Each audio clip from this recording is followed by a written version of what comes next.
much as we could without leaving ourselves with the possibility of losing, because I don't think that would have helped us either. So we gave everything we could to try and finish in the top 8. We didn't quite get there, so we have to go another route.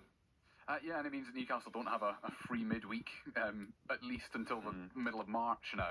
Potentially the 11th, like Wednesday the 11th of March is the first time. And that's only if they go out in the playoffs of the Champions League. That is the earliest they will have a game, a midweek without a game.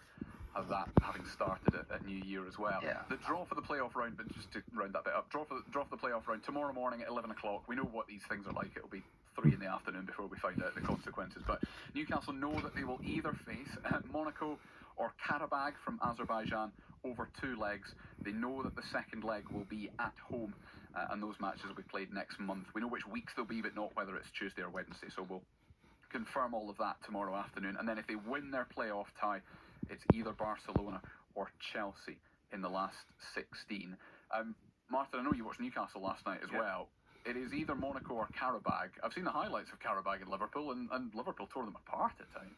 Yeah, and I think Monaco's struggling in their league as well. So it's a tie, whichever they get. I think they'll be very positive, thinking they can go through, especially after the way they did perform last night. I think that'll give them a lot of confidence.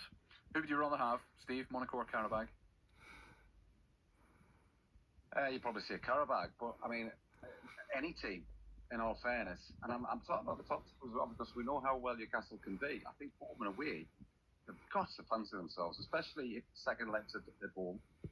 But I mean, if you look at the fixtures for Newcastle as well coming up, I mean, obviously there's the fixtures of the Champions League. I think they've got Man City twice, Liverpool, they've just had Aston Villa, they've got another one of the top teams. And they've got Villa again in the Cup as well, Yeah, so the vast majority are away. I think they might have Brentford at home or West Ham or something like that. But the next sort of 5, 6 games, 7 games, wow, that's a test, proper test. Yeah, having had a real run of home fixtures, I think it was something like 5 out of 6 were at home across Boxing Day onwards.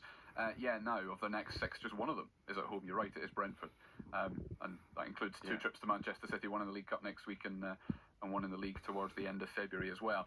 We'll come on to some of the incidents and specifics of the match last night that you've touched on already. Nick Pope obviously saving an early penalty from Ousmane Dembele. It was given after a VAR check for handball by Lewis Miley. Newcastle not happy with that decision, and then also felt that they should have had a penalty that you've alluded to as well, Steve, when the ball hit the PSG captain Marquinhos on the arm. Eddie Howe was asked afterwards which penalty incident he was more aggrieved with. Probably the one that wasn't given for us, because you can debate the first decision, but if you think it's a penalty, which obviously the official